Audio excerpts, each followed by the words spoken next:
안녕하세요. 이지케어입니다. 이번 시간에는 재가급여 평가에서 매우 중요한 항목인 직원회의를 어떻게 준비하고 진행해야 하는지 알려드리겠습니다. 직원회의는 평가 항목 2번에 있을 만큼 중요한 항목인데요. 그만큼 평가 점수 배점도 3점으로 높습니다.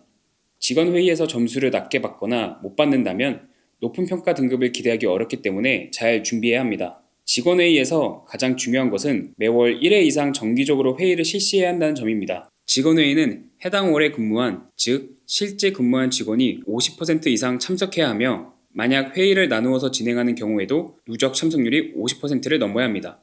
아무래도 모든 직원들이 딱 그 시간에 모일 수 없기 때문에 저 같은 경우에도 1일차에 최대한 많이 참석하도록 하고 못 오신 분들은 2차로 진행하기도 했습니다.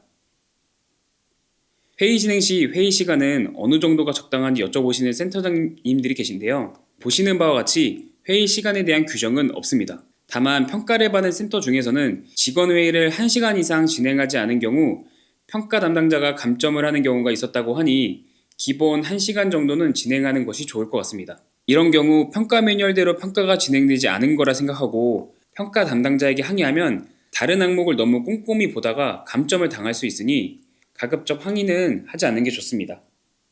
그렇다면 위 항목들을 어떻게 확인하고 평가를 진행할까요? 바로 공단 평가자가 센터에 방문하여 기록한 직원 회의록을 직접 확인하고 평가하는데요. 이렇게 진행된 직원회의는 작성된 회의 결과를 최소 연 1회 이상 기간 운영이나 직원 복지에 반영해야 하는데요. 회의에서 나온 의견이나 결정사항을 기간 운영이나 직원 복지에 반영하고 이를 증빙할 수 있는 지출 영수증, 개정된 운영규정 사항 등 객관적 증빙 자료를 준비하셔야 됩니다. 예를 들어 요양보호사님들이 앞치마를 새로 구매하기로 회의에서 결정했다면 구매한 영수증과 선생님들께 전달한 내역을 보관하고 있으면 좋겠죠? 지금까지 재가급여 평가에서 직원의 항목에 대해 알아보았습니다.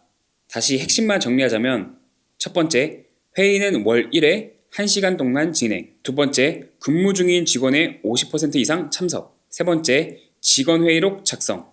네 번째, 직원회의 결과를 연 1회 이상 기간 운영 또는 복지에 반영. 이 네 가지를 꼭 유의하시길 바라겠습니다. 감사합니다.